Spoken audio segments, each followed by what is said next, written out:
দিঘলিয়ায় বিজয়া দশমীতে নৌবাহিনীর কড়া নিরাপত্তা। এস.এম. শামীমের তথ্যচিত্রে বিস্তারিত।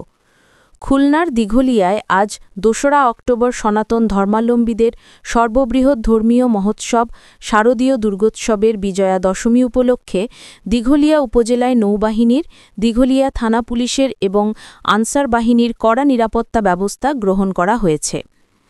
নৌবাহিনী ও দিঘলিয়া থানা পুলিশের যৌথ উদ্যোগে এই নিরাপত্তা নিশ্চিত করা হয়।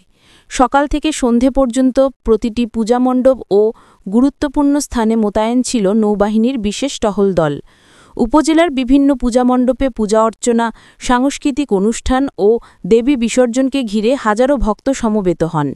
যাতে শান্তিপূর্ণ পরিবেশে ধর্মীয় আচার-অনুষ্ঠান সম্পন্ন হয়, সেই লক্ষ্যে নৌবাহিনীর পাশাপাশি পুলিশ, আনসার ও স্থানীয় প্রশাসন একযোগে নিরাপত্তা কার্যক্রম পরিচালনা করে। দিঘলিয়ার গুরুত্বপূর্ণ নদীপথ ও সড়কগুলোতে নৌবাহিনীর কড়া নজরদারি ছিল চোখে পড়ার মতো।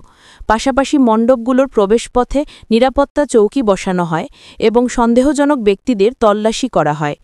স্থানীয় পূজা উদযাপন পরিষদের নেতৃবৃন্দ জানান, নৌবাহিনীর কঠোর নিরাপত্তা ব্যবস্থার কারণে ভক্তরা নির্ভয়ে আনন্দমুখর পরিবেশে পূজা ও বিজয়া দশমীর সকল কার্যক্রম সম্পন্ন করতে পেরেছেন।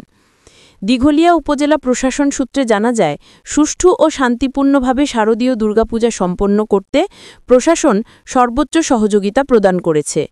নৌবাহিনীর টহল কার্যক্রম বিজয়া দশমীর বিসর্জন অনুষ্ঠান শেষ না হওয়া পর্যন্ত অব্যাহত ছিল।